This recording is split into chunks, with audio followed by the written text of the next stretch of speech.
I didn't walk in on my now ex-wife in the act of cheating, but I was convinced it was happening. I used some software that captures keystrokes on her computer to get her password for an email account she didn't think I knew about. When she went to the store one day, I logged into her email account and read the messages she'd been exchanging with the guy. I did this for months. Months went by, and I was completely oblivious to the situation until about the last 2 weeks. Everything started spinning, both figuratively and literally. I was overwhelmed with anger while, at the same time, desperately trying to deny that this was actually happening. It's that sinking, helpless feeling when you're trying to hold on to the idea that this can't be real. But reality keeps slapping you with the truth, saying, "Oh, it's real, and it's going to get a lot more painful than this." Thank goodness for my sister. I called her, even though she lives 2 time zones away, and she helped me regain my composure. She was incredibly sympathetic, but she also provided the rational voice I desperately needed because I had lost all sense of rationality. I had genuinely considered doing something terrible when my ex-wife got home. I was done. I've never even thrown a punch in anger. Don't own a tool, am not a bad person, but I had snapped, and things were on the verge of turning ugly. However, it didn't come to that. When my ex-wife returned from the store, I met her in the garage and stopped her from getting out of the car. I told her I would bring the groceries inside, but she had to leave immediately. She was very confused, so I said, "I know everything. Everything. You need to go, and you need to leave right now." She simply denied. She told me I was crazy, and so on. I managed to channel my sister and stayed overwhelmingly calm while also being quite stern. I made it clear that lying to me wouldn't help her. She needed to understand that she had been caught. She needed to get away from me as quickly as possible, and she should stay away until I decide it's okay for her to come back. Things took a turn for the worse before they started improving. I was a wreck for quite some time. In the following weeks, I actually tried to forgive her. I allowed her to move back in, persuaded her that we needed counseling, and even experienced a hospital stay after collapsing at work due to a combination of stress and lack of sleep. This incident frightened her and made the situation very real. She requested my forgiveness, although she never said she was sorry, and claimed she was ending things with the other guy, committing to saving our marriage. A week later, that suspicious feeling crept back in.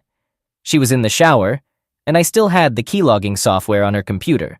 She had no clue how I'd discovered her, but she had changed the password to that email account. I logged into her email once again, and I found out she had been with the guy the day before. I lost it, but this time my anger wasn't directed at her. It was aimed at him. I had his home address from an earlier email where he gave her directions to his house for a rendezvous after work. I punched his address into my phone and drove to his house. By some stroke of luck, he wasn't home. I wasn't armed and had no clear plan, just an intention to confront him physically until either he was incapacitated or the police intervened.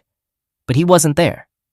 His mother was, as this 41-year-old guy, I was 33 and my ex-wife was 29, still lived with his parents.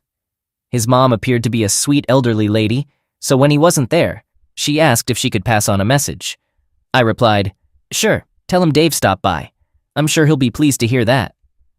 I then drove to a friend's house nearby, and he contacted several other friends to gather there with me because I was obviously in a pretty messed up state. Fortunately, I have wonderful friends and family who prevented anything bad from happening and made sure I didn't do anything to ruin my life. Meanwhile, my ex-wife was frantically calling my phone, attempting to locate me. I suppose she eventually pieced together that I had figured everything out, probably because I hadn't even bothered to log out of her email on her computer. She and I continued to have closeness, probably even more frequently than before, for a few months, even after we had initiated divorce proceedings and she had moved out. That was probably the most messed up aspect of it all. Even after everything that had happened, I couldn't bring myself to stop engaging with her for quite a while. It felt surreal to engage in casual encounters with a woman I was technically still married to, even though we were no longer living together. At all hours of the night, she'd text me with a simple, "Busy?" All that meant was she wanted me. As for the guy she'd cheated with, I came across pictures of him. He was one of the most physically unimpressive individuals I've ever seen. Old, overweight, bald, and just looked like a spineless loser. But apparently he adored her, and that's what she wanted. My guess is he was utterly inadequate in bed but satisfied her emotional needs. So she was finding emotional fulfillment with him while seeking physical gratification from me. This messed with my head even more. Most guys, myself included, might leap at the chance to have closeness. But when it's someone you loved who betrayed you like that, it's emotionally devastating. Eventually, I came to realize this and decided to cut her out of my life. The last words I ever spoke to her were on the day of our divorce, in the courtroom, so it's on the record. Lose my number. I never want to hear from you again. I kept the house, and I kept the dog. So in a way, I came out ahead. About 6 or 7 months later, she texted me around 9 p.m. on a Friday. Her message simply said, "How are you these days?" I chose not to respond. I sat there contemplating how long it must have taken her to muster the courage to do that. She probably had the urge to text me for days at that point, and finally worked up the courage to send that message. I hope the anticipation of a response tormented her, but she didn't receive the satisfaction of one. All of this transpired between September 2017 and August 2018, which now feels like a distant past life. Since then, I've spent a significant amount of time on my own, focusing on self-discovery. I've made substantial positive changes in my life, learning how to take care of myself, which in turn has made me better in relationships. Both personally and professionally, I've achieved significant milestones. Presently, I'm in a relationship with a woman I wholeheartedly love. We've been together since June 2020, and although we plan to marry at some point, neither of us is rushing into it. In fact, we're going on a cruise together next week. I haven't had any contact with my ex since 2018. I couldn't care less about her. I've completely moved on. However, I must admit that I can't forgive her, and part of me still wishes for unfortunate things to happen to her. She intentionally hurt me as deeply as anyone possibly could have. What makes it worse is that she never offered a single apology, not even once. She continued to lie and deny her actions even after I confronted her with quotes from her own emails. She lied to our friends and my family, claiming that I had fabricated everything about another guy. Most of the time, I took the high road, despite having every email as evidence of her betrayal. I thought about revealing these emails to others, but never actually did it. On a few occasions, I even threatened to send printed copies of her explicit conversations to her religious grandmother, but ultimately refrained. There are times when I wish I had gone through with it. I'm not entirely sure, but the fact that I still wish ill upon her might indicate that I haven't completely moved on. I'm past her, but not past the hurt she caused. It's frustrating that she never faced any consequences for her actions. At the very least, I never had the satisfaction of seeing her suffer, while she had full control over my suffering. I'm aware she's married now, to the guy she cheated on me with, and they still live with his parents in a smaller, less impressive house compared to where I live with my dog and wonderful girlfriend. I also know she's been switching jobs frequently for the past 4 years. This knowledge comes from one of my closest friends, who also happens to be her cousin and co-worker. Occasionally, he inadvertently reveals some information about her when discussing his family. They don't see her much anymore because they've come to realize what a terrible person she truly is. However, there are times when I'm driving home from work after a rough day, and as I pass the exit to her current residence, I secretly hope there's a car accident in the area. I wish it would involve her, or honestly, even more so, him. That would inflict more pain on her. I guess I might be a more vindictive person than I give myself credit for. All right, that was a fun story. Now let's move on to another exciting one. Stay tuned and let's dive in. Story 2.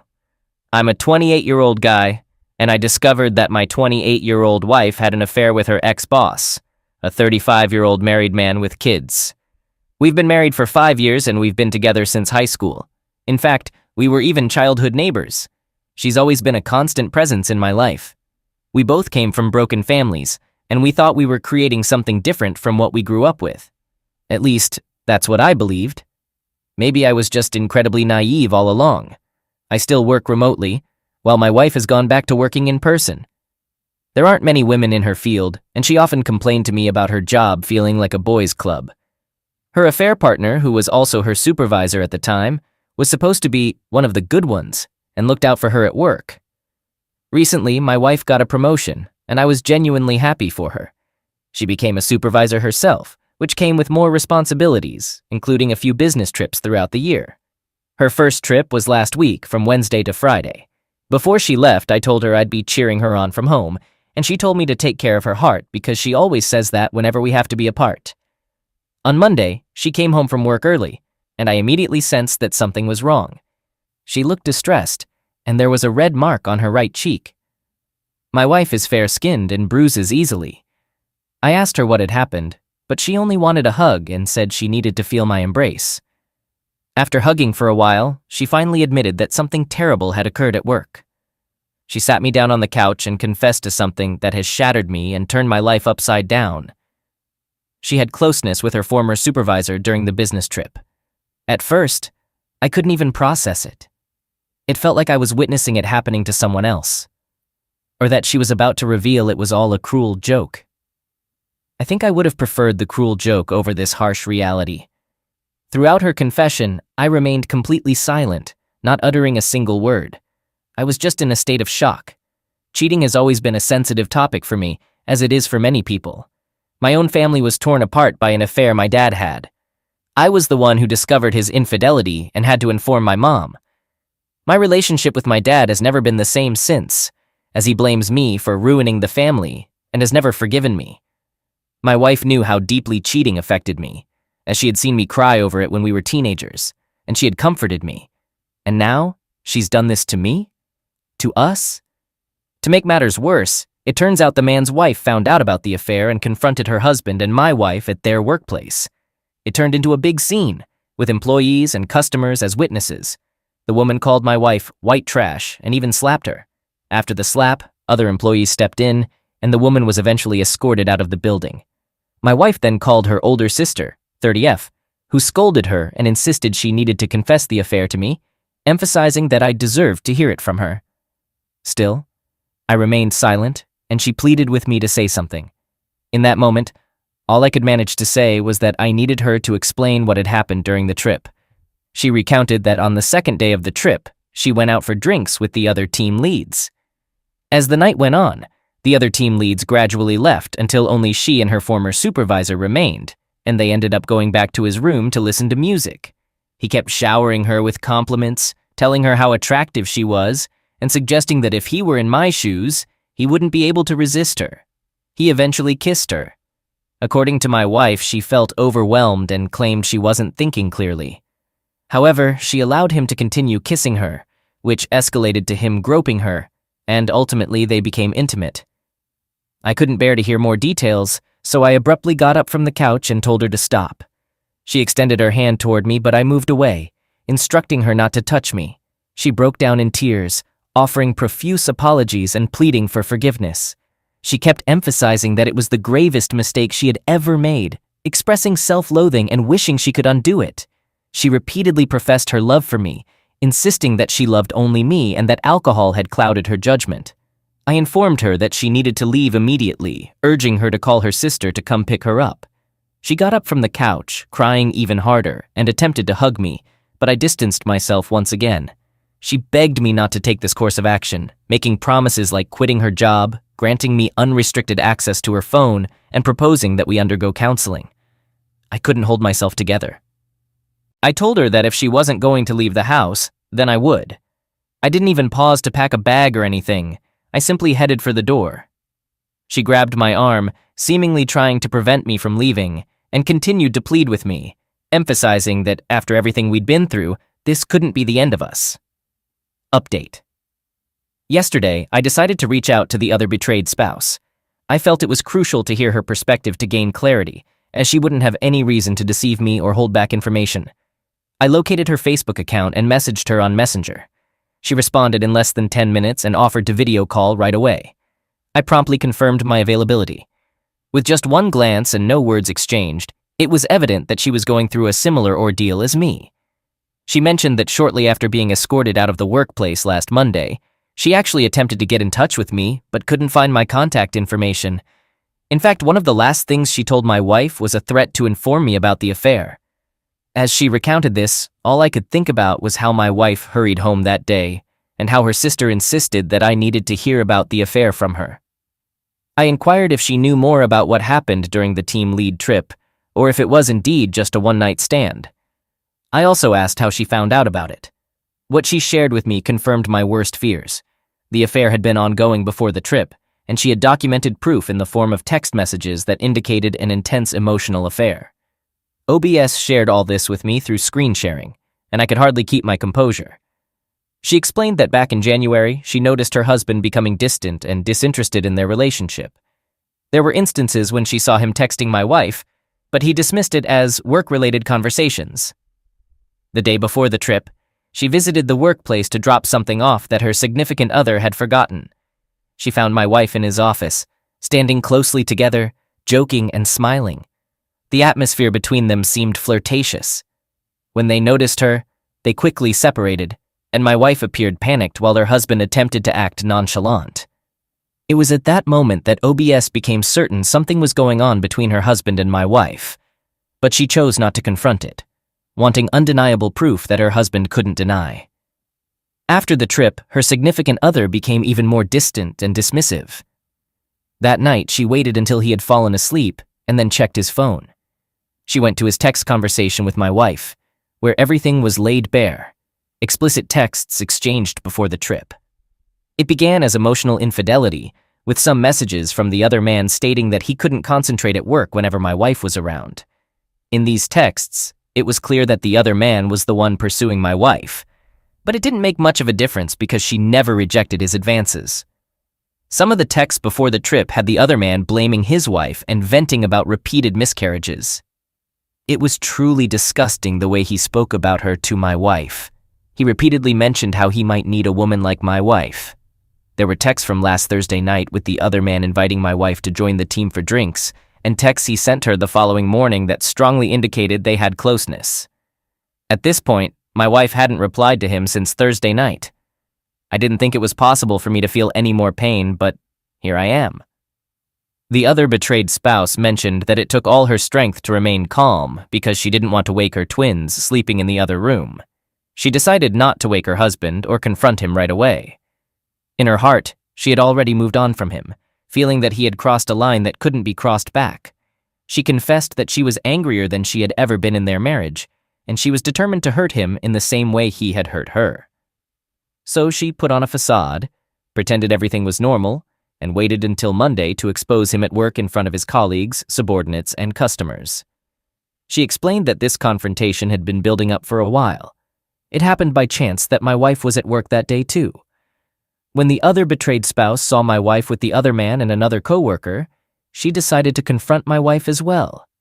My wife attempted, unsuccessfully, to get her to calm down. The other betrayed spouse then mentioned that her husband had shown no signs of remorse, only anger at her public outburst. I learned from her that the other man was fired the day after the confrontation.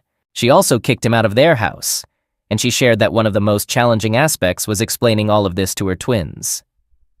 I understood this, having witnessed my own mother do the same after my father's actions. She said this entire ordeal had revealed her husband's true character. Despite her husband pursuing my wife, she believed my wife still played a role in the affair, and as a woman, she had no sympathy or respect for my wife. I reassured her that I didn't fault her for feeling that way. She had every right. Surprisingly, she even apologized to me for her husband's involvement in the affair. I was momentarily speechless and then apologized for my wife's part.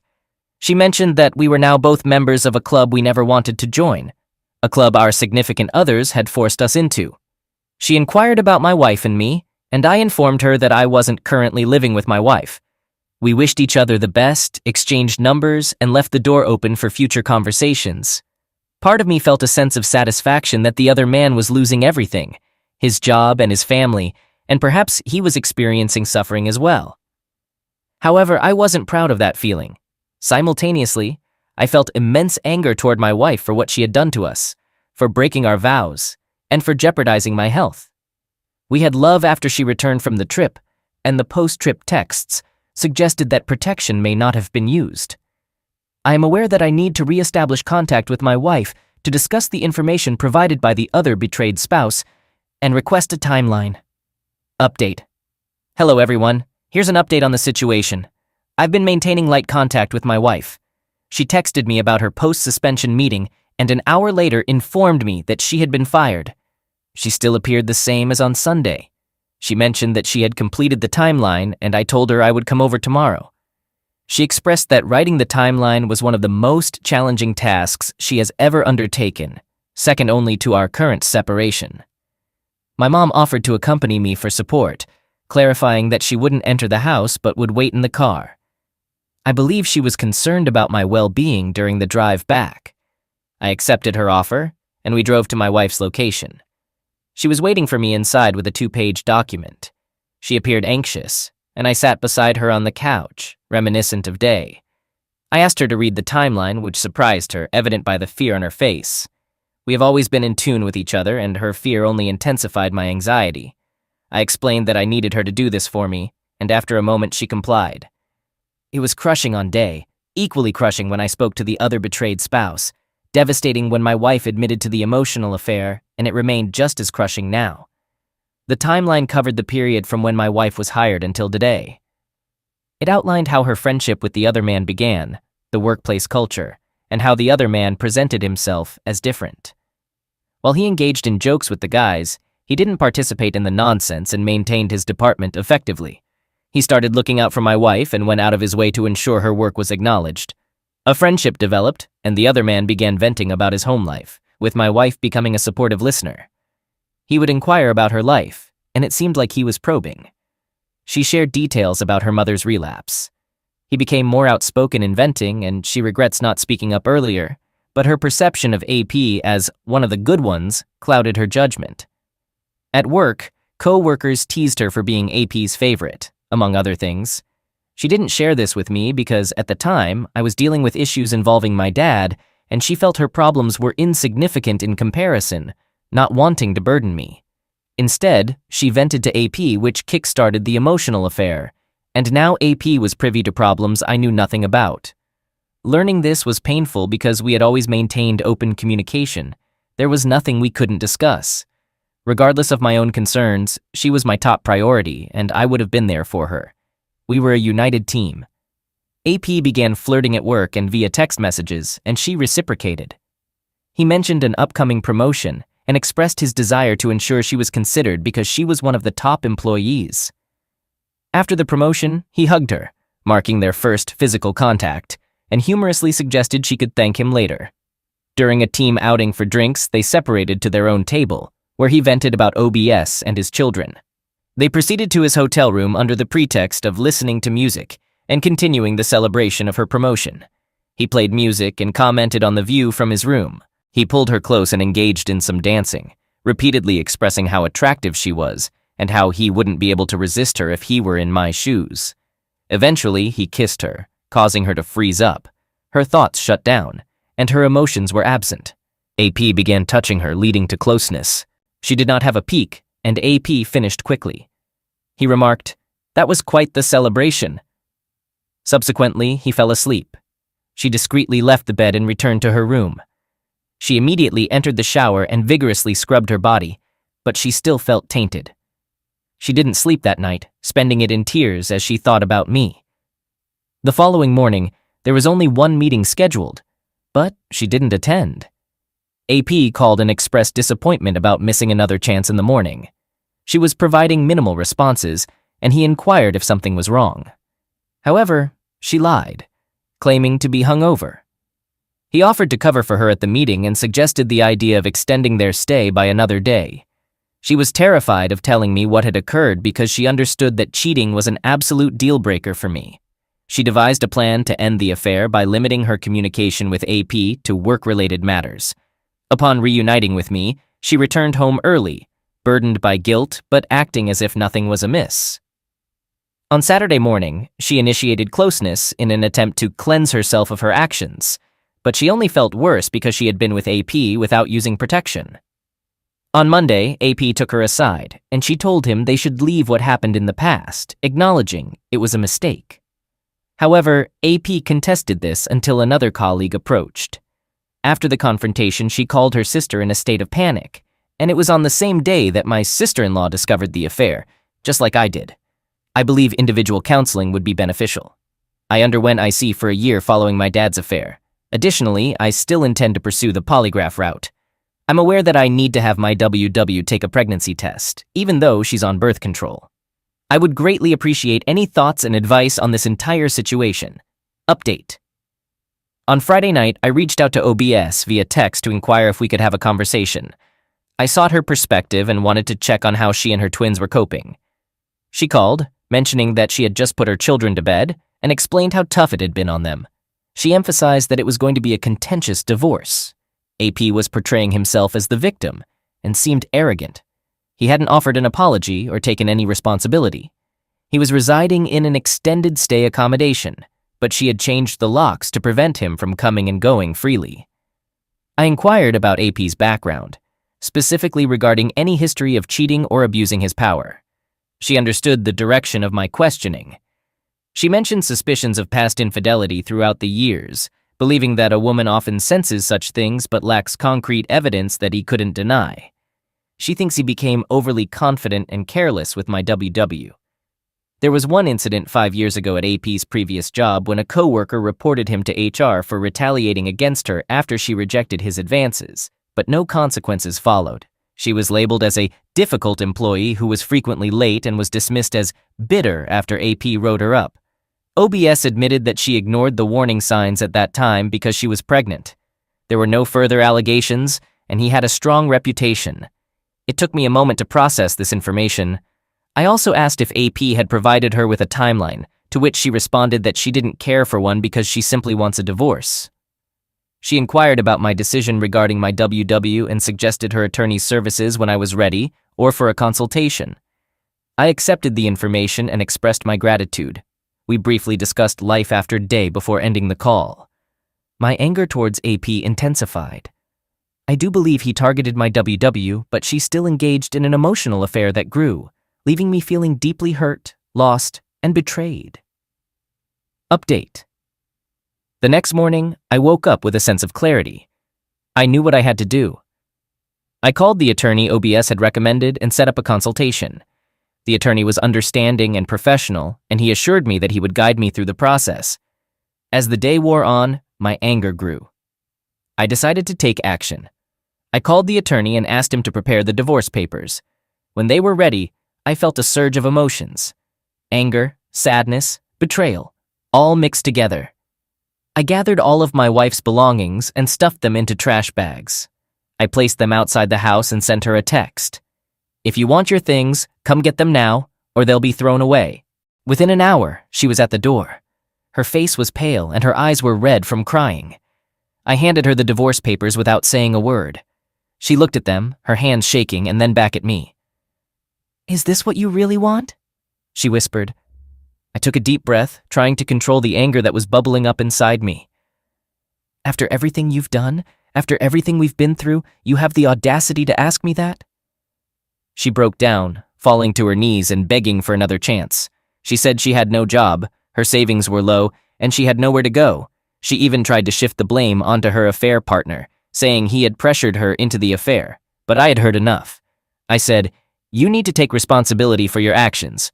Blaming someone else for your choices is cowardly," and closed the door behind her. The divorce proceedings were quick.